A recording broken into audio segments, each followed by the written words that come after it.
Adding insulation to the attic of an existing house is one of the most popular home improvement projects. Whether you are a do-it-yourselfer or professional installer, here are 3 steps to estimate how much insulation you'll need. First, use a measuring tape or a laser tool to measure the length of the attic and the width of the attic. Second, determine the total square feet of the attic by multiplying the length of the attic times the width of the attic. Let me point out that the attic may have vents along the outer edges of the soffits. These vents allow air to circulate, so the roof system works properly. When you install the fiberglass, make sure it does not cover the vents or block the airflow. Vent baffles may be needed. You can learn more about these baffles and how to install various insulation types in our other how-to videos and guides. But let's stay focused on how to estimate the amount of insulation you'll need in your attic. There are several types of fiberglass insulation available, including batts, rolls, and loose fill. All 3 are appropriate for existing attics. Batts and rolls are the easiest for do-it-yourself projects. You can install loose fill instead, but you'll need to rent an insulation blower. How much insulation you'll need depends on the square footage in the attic, as well as the R value you want to achieve. I'll talk more about R value in a moment, but the main thing to remember is that the R value measures how effectively the insulation resists the transfer of heat.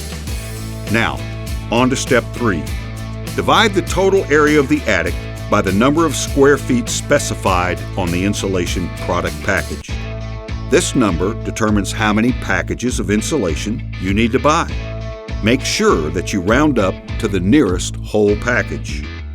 Here's one more thing to know about an existing attic. Most older houses today will have some insulation in the attic. You want to check and make sure that it's dry, mold-free, and not torn or compressed. Replace the damaged insulation if needed. Otherwise, you can install new fiberglass batts or rolls on top of the insulation that's already there. Every inch of existing insulation has an approximate R value of R3. This house already has 10 inches of older insulation that provides an R value of R30. For the colder climate where I'm working, the recommended R value is R60. So I want to add fiberglass insulation on top of the existing layer to achieve the full R value. In this attic, I'm adding fiberglass batts that also have an R value of R30. Each piece is 24 inches wide, and each package will cover 88 square feet. Based on the measurements I just made, I need to buy 12 packages of insulation. Pretty easy, right? Now you know how to estimate how much insulation you'll need for the attic. But what is the R value that you want to achieve in the attic?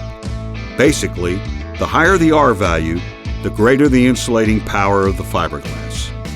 Read our guide to help you determine the R value that's right for your location. Once you've decided the R value, look on the insulation packaging to learn how many square feet each individual package will cover. Coverage per bag varies by R value and the standard thickness of the batts and rolls. Coverage on loose fill bags is dependent upon the R value you want to install. For loose fill, you must carefully blow in the fiberglass to the depth listed on its packaging and not exceed the listed square foot per bag coverage in order to achieve the intended R value. Check out the other how-to videos and guides to learn more about improving the comfort of your home with fiberglass insulation. You can also discover DIY tips to install Knauf EcoBat or EcoRoll in your attic. And if you have any questions, please contact Knauf Insulation or a professional installer.